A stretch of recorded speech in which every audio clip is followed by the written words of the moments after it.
ten režisér měl dobrý nápad, jakože hezky to bylo.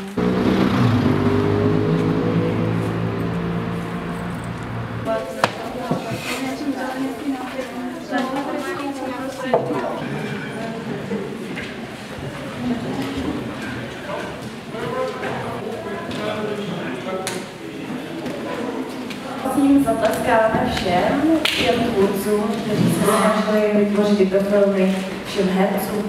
Rozdělovat ceny. Ceny budeme udělovat celkem 6. Vidíte tam 6 sošek, takže to je 6. Nejlepší kamera a střih. A nebo navzájem.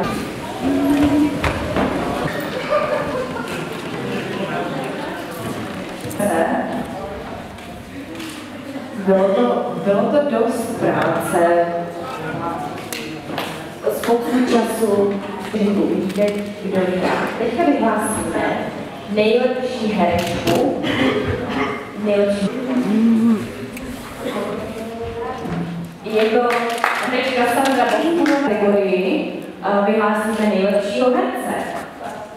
Takže nejlepšího herce.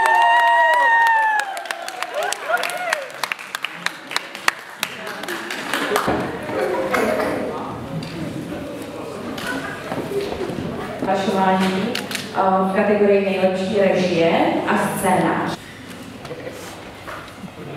Jsou to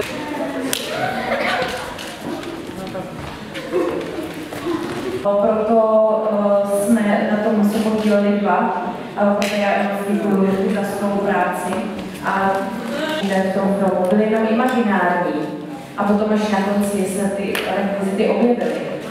A taky to speciální kamera, ta úroveň byla opravdu velice vyrovnaná.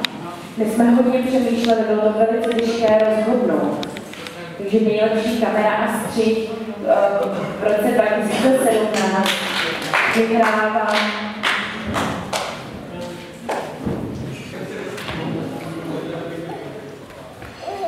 že první cena získala celkem 1815 bodů, tedy 1815. Vyhráme na pódiu.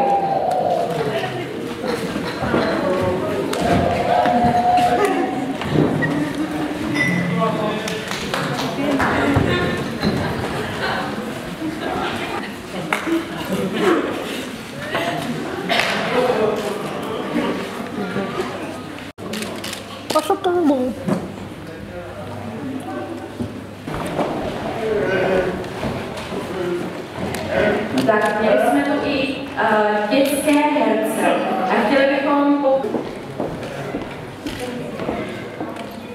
tak my bychom chtěli velice ocenit naší nejmladší a nejmenší film. Všem moc děkuju, pomohli s organizací, takže já moc děkuju holky, ale samozřejmě bez holek bych to nezvládla všechno, takže bez vás všech. Teď máte už volnou zábavu, vedle je restaurace.